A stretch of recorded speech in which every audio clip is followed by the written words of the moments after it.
Salve nerds, galera, no vídeo de hoje, What If? Pois é, cara, vamos falar aqui se eu gostei ou não de What If. Eu vou chamar aqui eu não vou chamar o que aconteceria assim porque é meio zoado, achei meio zoado o nome em português, mas What If tá beleza. Então, eu vou trazer aqui com spoiler, tá, o que eu achei dessa série lá do Disney Plus, tá? Vai ser bem grande isso daqui porque eu vou falar individualmente de cada episódio, tá bom? E no final eu vou fazer um geral aqui do que eu achei da série como um todo. Então, sem maiores enrolações, vambora pro vídeo. Vamos começar primeiramente falando sobre o início ali, né? O primeiro episódio, que é o que aconteceria se a Capitã Carter fosse a primeira Vingadora. Basicamente o que nós temos aqui é o seguinte: primeiro a gente começa com o Vigia, que ele é um Vigia ali que tá só observando multi-universo. Ele tá observando vários universos, várias possibilidades, né? E aí então a gente vê aqui com ele o que tá acontecendo em cada universo diferente. No primeiro episódio a gente vê que é um universo onde na Segunda Guerra Mundial, em vez de ser o Steve Rogers a tomar o soro do super soldado, quem recebe o soro é a Peggy Carter. E ela se torna ali então a Capitã Carter, ou Capitão Carter, como quero chamar. E aí então ela tem que ficar ali na Segunda Guerra Mundial, né, lutando contra os inimigos ali, os alemães, ao mesmo tempo que ela também tem que sofrer ali algumas retaliações, né, porque o pessoal acha que porque ela é mulher ela não pode ser a linha de frente, né, mas justamente por ela ter o soro do super soldado é que ela tem que estar na linha de frente, né. E aí o interessante também, uma coisa interessante desse universo é que não só ela é Capitã América, como também o Steve Rogers não deixou de ser super-herói aqui não. Na verdade acaba rolando ali uma boa parceria entre ele e o Howard Stark, onde o Howard acaba criando uma armadura, tipo como se fosse um Homem de Ferro, mas tá mais pra Mãos de Ferro, lá do primeiro filme, né, do Homem de Ferro. E acontece então que o Steve Rogers, né, deveria ser o Capitão América, ele fica dentro dessa armadura e ele se torna ali o Esmagador Hydra. E ele vira meio que um braço direito ali, né, meio que um aliado ali da Capitã Carter. E aí então eles começam a dar um pau ali nos alemães, né, só que em um dado momento a gente vê que o pessoal ali da Hydra, né, o Caveira Vermelha e tal, ele não tá tentando, por exemplo, dessa vez utilizar somente o Tesseract, né? Ele tá tentando, na verdade, trazer uma criatura de outra dimensão. É uma criatura que tem vários tentáculos ali. Na hora eu pensei até que era o Shumagorath, mas não foi revelado quem era essa criatura. Mas enfim, era uma criatura ali interdimensional com vários tentáculos. E acaba rolando uma treta onde eles conseguem derrotar ali o Caveira Vermelha, conseguem afastar a criatura, devolver a criatura à sua dimensão, né? Lembrando que a gente só vê os tentáculos da criatura, a gente não vê a criatura de fato. Mas no processo, a Capitã Carter acaba se sacrificando, né? Afastando ali a criatura para sua dimensão, mas ela acaba ficando do outro lado. E aí ela fica presa lá na outra dimensão com essa criatura. E aí, então, no futuro, né? No caso ali que seria ali os tempos modernos, o Nick Fury consegue abrir um portal e trazer a Capitã de volta, né? Nos tempos modernos. E aí segue a história normal lá do Capitão América e tal, só que com a Peggy Carter, né? E o Capitão América, o Steve Rogers, no caso, ele é dado como morto. Depois a gente vai para o episódio 2, que é o que aconteceria se o T'Challa fosse o Senhor das Estrelas. Cara, esse episódio aqui é muito insano. Acontecem várias coisas meio bizarras aqui nesse episódio. Basicamente aqui nesse universo, o Ego pede para o Yondu pegar o Peter Quill na Terra. Só que o Yondu manda alguns cupinchas fazerem o trabalho. E essa galera meio burra acaba pegando o T'Challa por engano. E aí o T'Challa é quem se torna o Senhor das Estrelas nesse universo. Só que, ao contrário do Peter Quill do UCM, que é só um fora da lei / mercenário, o T'Challa, ele não é só isso. Ele também ajuda o universo de fato. Ele realmente consegue ser um herói, vamos dizer assim, naquele universo. Tanto que ele tem um feito absurdo, que ele consegue convencer o Thanos com argumentos de que o plano dele de querer balancear o universo era falho. Ele consegue convencer o Thanos de que era falho esse plano. E aí o Thanos não só deixa esse plano de lado, ou seja, ele salvou o universo já nesse ponto aí, como também o Thanos se torna um subordinado do T'Challa. Ele se torna um seguidor. Ele segue o T'Challa por respeito ao T'Challa. Olha que louco. Cara, isso aqui é muito insano mesmo. E aí então eles recebem ali o T'Challa recebe ali uma oferta, né, de fazer ali uma missão, onde ele tem que pegar ali um artefato do colecionador, né? O colecionador ele é muito mais poderoso nesse universo, então quem preenche esse vazio de poder é o colecionador. E, cara, ele é muito mais poderoso aqui. E aí, então, o pessoal faz uma parceria ali, onde a Nebulosa ali acaba fazendo uma parceria com o T'Challa e tal. Rola vários plot twists onde ela trai eles. Depois é revelado que ela não traiu de verdade, era tudo um plano ali dela com o T'Challa. Enfim. E eles acabam lutando contra o Colecionador no final, onde tem uma luta muito maneira, com várias referências ali, inclusive. E acontece então que descobre-se no final, depois ali que o T'Challa derrota ali o Colecionador, que o pessoal de Wakanda, eles continuavam procurando pelo T'Challa depois que ele sumiu. Eles enviaram naves para o espaço pra tentar ali mandar uma mensagem de que o garoto foi sequestrado, então foi abduzido, e que eles queriam o filho de volta, queriam o T'Challa de volta e tal. Então acontece que no final o T'Challa volta para o Wakanda, né? A gente vê ali os alienígenas interagindo com o pessoal de Wakanda, é bem legal. O Thanos, né, interagindo com o pessoal de Wakanda é com certeza uma coisa muito bizarra de ver. E termina com um final super feliz, né? Porque o T'Challa volta então para Wakanda, se torna ali aparentemente, ou continua sendo ali o herdeiro e tal. Mas a gente vê que em outro lugar da Terra, o Peter Quill, agora mais velho, né, sendo ali uma pessoa normal, vamos dizer assim, né? Ele tá sendo ali pego pelo Ego. O Ego veio pessoalmente pra Terra pra pegar o filho dele, né? Então ele tá pegando ali os poderes do Peter Quill no final desse universo aqui, no final desse episódio. No episódio 3, a gente tem aqui o que aconteceria se o mundo perdesse seus heróis mais poderosos. Basicamente, nesse universo aqui, o Nick Fury tá tentando criar a iniciativa Vingadores, só que acontece coisas bizarras. Os heróis ali, que viriam a ser os heróis, eles começam a morrer por diversas razões inusitadas. O Tony Stark é envenenado, o Clint Barton lá naquele filme do Thor, ele acaba atirando uma flecha no Thor e matando ele. O Clint Barton depois morre na cela. O Hulk, ele acaba morrendo também, explodindo ali, é uma cena bem polêmica, que o pessoal ficou questionando se o Hulk realmente explodiria daquele jeito e tal. Depois a gente vê aqui que a Viúva Negra também acaba morrendo, mas ela acaba descobrindo quem é o responsável e mandando uma mensagem para o Nick Fury por meio de código, né? E nesse meio tempo a gente vê que o Nick Fury ele até pensa em chamar a Capitã Marvel, porque o Loki, ele, já que o Thor morreu, né, ele acaba vindo então de Asgard querendo ali justiça, né, pelo irmão morto. E aí então acaba rolando que ele dá um ultimato ali, ele dá meio que um ultimato ali para o Nick Fury trazer o responsável, né? Ele acaba ali então vai ameaçando, né, o mundo. E aí o Nick Fury tenta encontrar o responsável, resolvendo ali o mistério de quem tá matando essa galera toda. E ele consegue então descobrir, fazendo uma aliança assim com o Loki para pegar o responsável. E o responsável é ninguém mais ninguém menos que o Hank Pym. O Hank Pym tá matando o que viria a ser ali os Vingadores. Por quê? Porque nesse universo a Hope Van Dyne, ela se tornou uma agente da SHIELD, só que ela morreu. Então ela realizou o sonho dela e acabou morrendo por isso. E a gente sabe que o Hank Pym é um cara que não queria que ela se tornasse agente secreta, né? Ele é muito protetor com ela, ele é super protetor com ela. E por causa da morte da filha, ele acaba entrando em parafuso, ele fica louco e acaba usando ali o traje do Jaqueta Amarela pra causar o caos na SHIELD, né? Começando pela iniciativa Vingadores. Então ele acaba destruindo aí, estragando os planos do Nick Fury, e no final ele tenta matar o Nick Fury.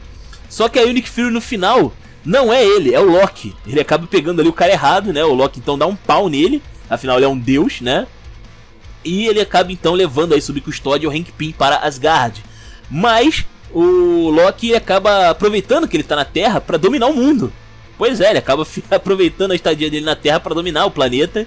E isso faz com que o Nick Fury continue com a iniciativa Vingadores. Dessa vez chamando o Steve Rogers, que estava congelado, e também a Capitã Marvel. Então a Capitã Marvel finalmente vem aqui então e vai rolar então uma guerra ali, né, entre a humanidade e os Asgardianos liderados pelo Loki. Depois a gente vai para o episódio 4, onde nós temos aqui o que aconteceria se o Doutor Estranho perdesse o seu coração em vez das suas mãos. Basicamente o que acontece nesse episódio é que o Doutor Estranho, quando ele sofre aquele acidente onde ele tem as mãos prejudicadas e tal, o que ele perde não são suas mãos, mas sim a mulher que ele gostava, né, que é ali a Christine Palmer. E aí então ele fica em luto, ele fica arrasado com o que aconteceu. Ele continua ali a história mais ou menos parecida, onde ele vira ali o Mago Supremo e tal. E aí acontece que ele continua tendo uma tendência, uma vontade de querer trazer a Christine Palmer de volta à vida. Só Só que ele é alertado pela Anciã e pelo Wong a não fazer isso, né? E aí acontece que em um dado momento do episódio, ele acaba tendo lampejo de quebrar regras. Ah, quero quebrar as regras mesmo, quero trazer minha amada, dane-se o universo, né? Então ele acaba partindo para uma jornada sombria, né? Onde ele tenta ali encontrar um jeito de trazê-la de volta. Ele acaba descobrindo que ela é um ponto absoluto no tempo. A Christine Palmer se tornou um ponto absoluto, que significa que ela precisa morrer para aquele universo continuar seguindo em frente, sacou? Existe uma série de eventos que acabam ocorrendo por causa da morte dela, e se ela não morrer, acontece que o universo entra em colapso, pode entrar em parafuso. Mas aí então o Doutor Estranho decide que ao invés de trazê-la, de tentar impedir a morte dela, que era o que ele estava tentando fazer com a Joia do Tempo, ele decide então deixar ela morrer, mas trazê-la de volta, né, utilizando ali poderes místicos. Só que ele precisa de muito poder para isso. E aí então ele parte numa cruzada ali para conseguir ganhar mais poder. Então o que acontece? Ele viaja no tempo, vai para uma época ali onde ele consegue encontrar uma magia que permite que ele absorva criaturas de outros planos. E aí ele ganha os poderes dessas criaturas. Então ele vai se tornando uma quimera, onde ele vai absorvendo o máximo possível de criaturas. Inclusive aquela criatura dos tentáculos aparece aqui também. Só que nesse caso aqui a gente só vê os tentáculos de novo, tá? A gente não vê quem é a criatura por si só. E o Stranger só pega os tentáculos, só absorve os tentáculos dessa criatura, inclusive. Então ele se torna assim um ser muito insano, tá ligado? Muito insano mesmo. E a Anciã acaba aparecendo ali como projeção para o Stephen Stranger diante dele tomar essa decisão, diante dele quebrar as regras, pedindo ajuda, né? Pra lidar ali com o que é agora o Doutor Estranho Supremo. E aí então rola uma luta entre os dois, né? Onde o Doutor Estranho Supremo, que é o vilão, acaba absorvendo, né, a versão boa ali dele, ganhando o máximo de poder possível e ganha poder suficiente para trazer a sua amada de volta. Só que, ao fazer isso, o universo entra em colapso. E aí, no meio do colapso, ela se machuca de novo, a Christine Palmer se machuca de novo e acaba morrendo. E aí, dessa vez, não só ela morre, né, nos braços ali do Stephen Stranger, como também o universo em volta dele é destruído, ficando apenas um cubículo ali que ele consegue manter com seus poderes. E aí o Stranger ele é tão poderoso que ele consegue ver o Vigia, que está observando ali por outra realidade, né? Ele existe num plano diferente. E ele pede a ajuda do Vigia, mas o Vigia se recusa a ajudá-lo, né? Porque ele tem ali uma obrigação de só observar. Então, nossa, o Steve... Assim, é muito triste esse episódio, tá ligado? O Doutor Estranho fica ali clamando por ajuda, dizendo que se arrepende, que aprendeu a lição por tudo que aconteceu e tal. E ele fica ali naquele cubículo, né, de realidade para sempre. Muito triste. Depois a gente vai aqui para o episódio 5, que é o que aconteceria se... Zumbis. Que episódio delícia, cara.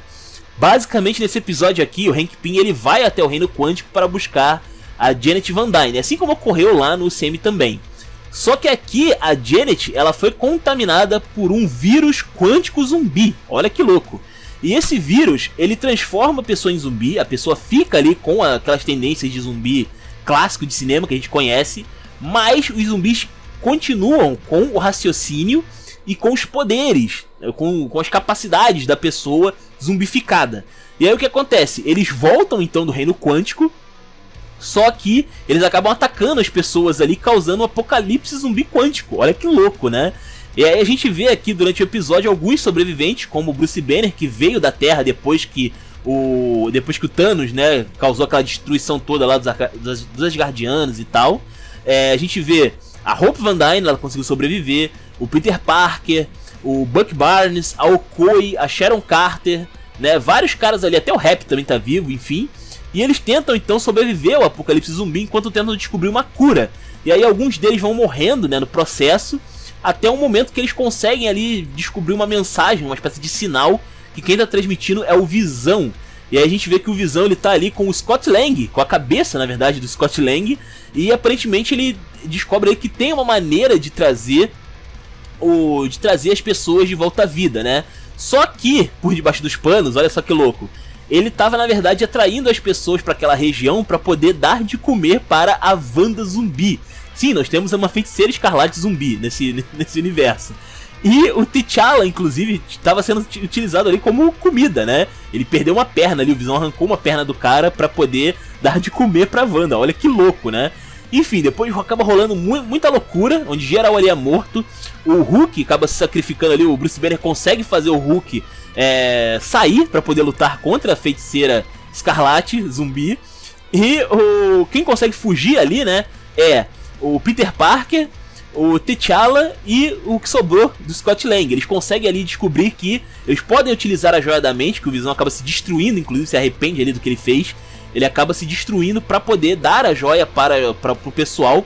E com a ajuda ali de Wakanda, com a tecnologia de Wakanda, eles conseguiriam criar uma espécie de transmissor que conseguiria anular a influência do vírus nas pessoas. Só que eles têm que ir pra Wakanda, né? E aí no final então eles conseguem ali voar até Wakanda. Só que dá ruim no final, porque o vírus não tá só na Terra, o vírus já se espalhou para o universo. E aí acaba aparecendo em Wakanda o Thanos zumbi. Cara, GG, WP, acabou. Acabou completamente, né? GG. Enfim. E com os poderes da joia, se eu não me engano, tá? E depois a gente tem aqui o episódio 6. O que aconteceria se o Killmonger tivesse resgatado o Tony Stark? Basicamente, nesse universo aqui, a gente tem o seguinte. Tony Stark, em vez dele ser sequestrado, né, pelos 10 Anéis, ele é resgatado ali naquela emboscada no Oriente Médio pelo Killmonger. E aí acontece que isso muda uma série de coisas, tá? Primeiro que o Killmonger ajuda ali o Homem de Ferro logo no início a desbaratar aquela treta lá com o Obadiah Stane logo no início, tá? E também a gente vê que junto com o Tony Stark, ele usa o Tony Stark e a sua influência, né? Já que ele não é mais Homem de Ferro, ele é só um cara ricaço. Ele usa a influência e o dinheiro do Tony Stark pra botar em prática um plano de criar ali robôs, né? Robôs ali pra utilizar esses robôs como se fosse um exército próprio ali. Só que eles precisavam de vibrânio, então ele acaba tentando pegar vibrânio, né, utilizando ali o Rhodes, inclusive, como contato com Ulysses Klaue. E aí acontece que o Pantera Negra aparece, né, morre o Rhodes, morre o Pantera Negra, o Killmonger mata os dois. Depois ele mata também o Ulysses Klaue no processo, fica com aquele vibrânio, né, ele coloca em prática ali o seu plano, né, de dominação mundial, né, a base dos robôs ali. Ele mata também o Tony Stark, que acaba descobrindo os planos ali do Killmonger, mas não consegue detê-lo, já que o Tony Stark é só um cara ricaço, tá ligado? Ele não é capaz de realmente parar ele. E o Killmonger convence ali o exército americano a lutar contra o Wakanda, né? Acho que o Wakanda estava mentindo esse tempo todo e tal, escondendo a verdade, enquanto a gente vê que o Killmonger, ele leva o Ulysses Klaue para o pessoal de Wakanda para poder ganhar a confiança da galera, e ele consegue fazer isso, né? Toda aquela história que a gente viu lá do Pantera Negra, a gente sabe que ele consegue fazer do lado de Wakanda. E aí acaba acontecendo aqui que também não houve aquele ataque terrorista ao pai do T'Challa. Então o T'Chaka tá vivo e ele acaba tendo a confiança ali então, né, do T'Chaka, e o T'Chaka passa para ele então, depois ele conseguir salvar o Wakanda mais assim, fingindo, né, salvando ali contra o ataque dos robôs assassinos americanos. Ele vira ali o rei de Wakanda, tá ligado? E ele faz com que o Wakanda guerreie contra os Estados Unidos e comece a espalhar sua influência pelo mundo. Então ele consegue fazer aquele plano dele de dominação mundial que a gente vê lá do filme do Pantera Negra, realmente acontece aqui, ele consegue botar em prática. Mas no final a gente vê que a Shuri e a Pepper Potts acabam se unindo pra expor a verdade dos planos dele, né? Então assim, tudo deu certo pra ele, só que ainda tem chance de dar alguma coisa meio sair pela culatra, né? Muito interessante esse episódio, cara. É um episódio muito legal onde o vilão vence, tá ligado? É muito legal. Depois a gente tem aqui também o episódio O que aconteceria se o Thor fosse filho único. Esse aqui é o episódio 7 e é um dos melhores episódios, inclusive. Por quê? Aqui ocorreu aquela guerra entre Asgard e os gigantes de gelo, assim como ocorreu no universo normal do cinema. Só que aqui o Odin, quando ele encontra o bebê gigante de gelo, ele devolve para os gigantes de gelo essa criança, que viria a ser o Loki. E isso acaba fazendo com que os gigantes de gelo criem uma aliança, eles acabam ficando amigos ali então dos Asgardianos. A guerra acaba, aquele ódio que a gente vê no filme do Thor acaba. E aí o Thor, ele é criado separado do Loki, e aí sem aquele irmão irresponsável para o Thor controlar, ele acaba virando ali um moleque extremamente mimado, né? Extremamente folgado, né? Porque ele ele não tinha que lidar com o Loki, né, nesse meio tempo. Apesar de que ele até lidou ali com o Loki e tal, mas o Loki sempre foi mais um colega e tal, distante do que necessariamente um amigo do peito. E aí acontece então que quando o Odin vai ter aquele sono dele, o Thor ele acaba fugindo para a Terra, para Las Vegas mais especificamente, para poder fazer uma farra em escala planetária. E aí a gente vê aqui a Jane Foster e a Darcy Lewis tentando investigar essa invasão alienígena que rolou. E aí é descoberto que a Jane Foster aqui ela se apaixona pelo Thor, né, e tal, mas é descoberto que eles acabam destruindo o planeta no decorrer dessa festança. Inclusive a Jane Foster já tinha dados que comprovavam que isso já tinha acontecido em outro planeta. O Thor já tinha feito uma festança desse tipo antes, né? E acontece que ela tinha que dar um jeito de impedir o Thor, só que ela estava apaixonada por ele. Ela estava realmente ali cega pelo Thor, né?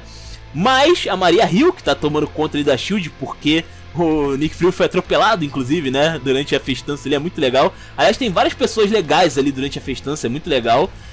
Então a Maria Hill ela aciona a Capitã Marvel para vir para a Terra lutar contra o Thor, tá?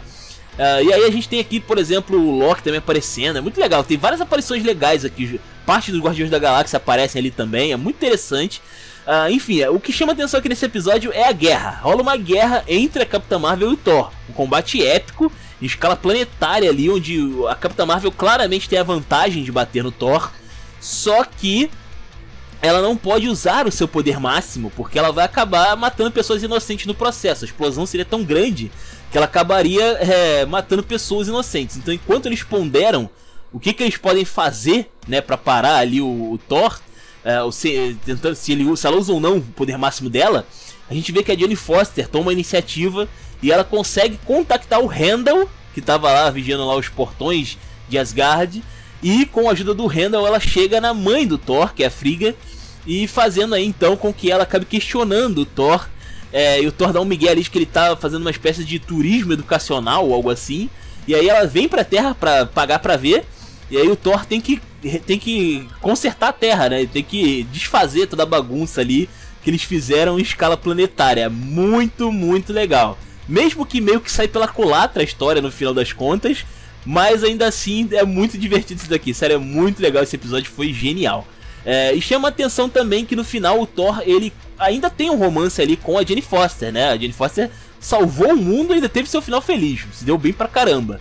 Mas o episódio termina com o Ultron vindo de um portal e causando o máximo de destruição possível ali. E esse Ultron tem na sua lataria as joias do infinito. Olha que louco, né? Depois a gente vai aqui para o episódio 8, polêmico episódio 8, que é o seguinte: o Ultron, a gente vê aqui o Vigia falando sobre o que aconteceu no universo daquele Ultron que entrou lá no universo do Thor com as joias do infinito. Basicamente, esse Ultron aqui, ele conseguiu dominar o Visão, ele conseguiu o corpo do Visão, e ele, com a joia da mente, acaba derrotando, né, os Vingadores e causando um apocalipse nuclear, basicamente. Depois que ele venceu, né, depois que ele conseguiu ali destruir a vida na Terra, pelo menos quase toda a vida na Terra, a gente vê que o Thanos aparece para pegar a joia da mente, só que o Ultron surpreende ele e acaba matando ele instantaneamente, muito rápido. E aí então o Ultron acaba pegando as joias do infinito que estão com o Thanos e termina de destruir a vida do universo completamente, né? Mesmo a Capitã Marvel ali ajudando e tal, tentando lutar contra o Ultron, não é o suficiente e ele destrói o universo com a Capitã Marvel e tudo. Mas a gente vê que o Vigia, ele ainda tá vivo ali, tá ponderando, né, sobre as ações do Ultron e tal, observando de longe. Só que aqui entra o primeiro furo, né, que o Ultron ele consegue entender, ele consegue ver o Vigia no outro plano, e ele acaba invadindo esse outro plano e lutando contra o Vigia utilizando as joias do infinito.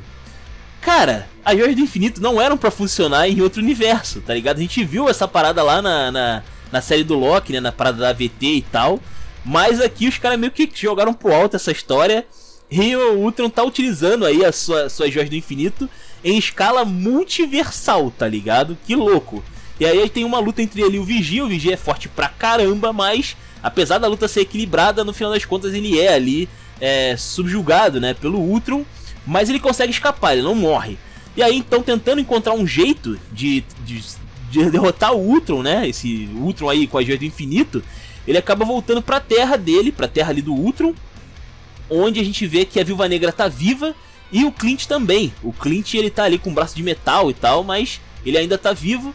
E basicamente eles descobrem que o Arnim Zola, ele tem ali um backup na Rússia. E aí a Natasha tem a ideia de usar o Arnim Zola para conseguir jogar ele dentro do Ultron, como se fosse uma espécie de vírus, né? Ele podia ali afetar, por exemplo, os lacaios do Ultron, por exemplo, que estão conectados a ele. E aí então o Arnim Zola conseguiria desativar o Ultron, basicamente.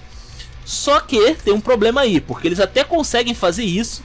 Entretanto, quando eles conseguem ativar ali o Arnim Zola em um dos robôs do Ultron, é descoberto que o Ultron, por ele estar em outros universos, né, ele não está diretamente conectado ali. Os robôs não conseguem um contato direto com o Ultron. Então o Arnim Zola não consegue dominar a tecnologia do Ultron completamente. Ele precisa estar dentro do original, basicamente. Então o Vigia, ele vê que não tem opções, né? E termina aqui então o episódio com ele se aliando com o Doutor Estranho Supremo, aquele mesmo que ficou lá embolhado, né? E aí depois ali, né, a gente vai para o episódio 9, né? Mas só deixando aqui só uma nota, né, de que, pô, sacanagem, né? Ficou meio furado essa questão aí do infinito lá do episódio 8, né? Mas a coisa piora aqui no 9, tá? Por quê? A gente vai aqui para o que aconteceria se o Vigia quebrasse seu juramento. Onde depois de massagear o ego ali do Doutor Estranho, né, Supremo, a gente vê então que o Vigia forma um time que são os Guardiões do Multiverso. E nesse time tem a Capitã Carter, T'Challa, Senhor das Estrelas, o Thor Festeiro, o Killmonger, né, Rei de Wakanda, e uma variante da Gamora que matou o Thanos, sendo que não é falado nada em nenhum momento sobre essa Gamora, tá? Ela só apareceu aqui de supetão e valeu, aceita. Então é outro erro aqui também grave, pelo menos que eu enxergo aqui nesse What If. Então acaba então que essa galera se junta para enfrentar o Ultron, né? Tem uma cena muito legal, inclusive, que durante a luta lá que eles estão tendo, o Doutor Estranho Supremo joga os zumbis, né, do episódio lá dos zumbis no Ultron. Inclusive ele tem uma luta ali breve com a Feiticeira Escarlate Zumbi, né, muito legal. E acontece então que durante essa luta é descoberto ali que o plano era prender o Ultron para que a Gamora utilizasse ali um artefato que ela tem, que é tipo um triturador do infinito, que ela é uma máquina feita especificamente para destruir as joias. Só que a máquina só destrói as joias do universo dela, não destrói dos outros universos. Aqui eu chamo outro furo, né? Por que a máquina respeita a regra das joias do infinito e as joias do infinito não respeitam as próprias regras, né? Porque a do Ultron tá valendo, né? Pode usar no multiverso e tal. Inclusive do Doutor Estranho também. A joia do tempo dele também funciona nos outros planos. Quer dizer, é um absurdo, cara. Não faz o menor sentido esse negócio aí. Mas enfim, furos à parte, o combate pelo menos é legal. As lutas realmente são incríveis tanto nesse episódio 9 quanto no 8 também. E acontece então que durante a luta eles vão parar na Terra do Ultron original.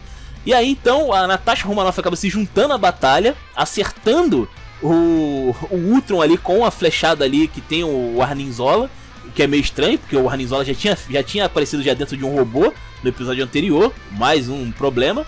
Mas, enfim, ignorando isso daí, o Arnim Zola consegue então entrar finalmente aí no Ultron e desativá-lo. Só que aí vem outro plot twist, porque o Killmonger, enquanto eles estavam ali se preparando para enfrentar o Ultron, ele tinha pego ali uma cabeça, né, dos robôs do Ultron, e ele tinha manipulado a tecnologia do Ultron para conseguir ter acesso ao controle sobre essa tecnologia. Quando o Ultron foi desativado, ele conseguiu pegar o controle para si, e ele pega ali a armadura do Ultron com as joias do infinito. Só que aí rola um outro plot, porque o Arnim Zola, obviamente, ele não era confiável, não era Fluxicheire, e ele acaba então dominando aí o corpo que era para ser do Visão, mas é do Ultron ali naquele universo, e ele acaba tendo controle também sobre a armadura com as joias. E aí os dois ficam num impasse, numa medição ali de poder, onde o Doutor Estranho entende o que o Vigia queria esse tempo todo, e acaba então colocando os dois, né, os dois ali rivalizando pelo controle das joias do infinito, numa bolha dimensional ali, igual como que ele tava, né, no universo dele. E aí então o multiverso foi salvo, né, desse jeito. E aí então todo mundo depois volta ali, cada um pro seu universo e tal. E a gente descobre inclusive que aquela Viúva Negra não queria ficar naquele universo destruído pelo Ultron, né? Então o Vigia faz ali um migué com ela e deixa ela ficar no universo onde o Hank Pym matou a Natasha, né? Então fica ali o Capitão América, que foi descongelado, a Capitã Marvel, Nick Fury e a Viúva Negra desse universo aí do Ultron, tá ligado? Muito interessante. E também, além disso, a gente também tem aqui uma cena pós-crédito. Porque nesse finalzinho que tava todo mundo debandando, a gente vê que a Capitã Carter, ela queria voltar para sua época, né? Onde tava ali o Steve Rogers vivo e tal. Só que o Vigia insistiu para que ela fosse, né, para o seu tempo normal, né? Onde inclusive tava rolando uma luta lá com o Batroc e tal. E ela tava na época ali do Soldado Invernal, né? E aí depois de resolver essa situação do Batroc, ela e o Viúva Negra acabam descobrindo que o Batroc estava procurando era aquele robozão, aquele esmagador Hydra, onde o Steve Rogers estava dentro dele em animação suspensa, ou seja, o Steve Rogers está vivo e vai ficar com a Capitã Carter nessa história aí. Muito legal mesmo. Bom, falando agora sobre o geral aqui do negócio. Os episódios são muito legais, todos eles são muito legais. Mas o 8 e o 9 eu realmente não considero assim tão legal quanto os outros, porque realmente ficou zoado esses furos assim que eles inventaram meio que aos 45 do segundo tempo, sabe? Ficou bem zoado mesmo. Mas a ação é muito boa, realmente, as lutas têm animações muito boas em todos os episódios. Só essa história aí dos dois últimos episódios que realmente ficou zoada, tá? Mas a história dos outros é muito boa, vale muito a pena, tá? Espero que vocês tenham gostado, comentem aí, os comentários são de vocês, se inscrevam, compartilhem. Taverna do Bacon, link na descrição. Eu vou ficando por aqui, valeu nerds, fui!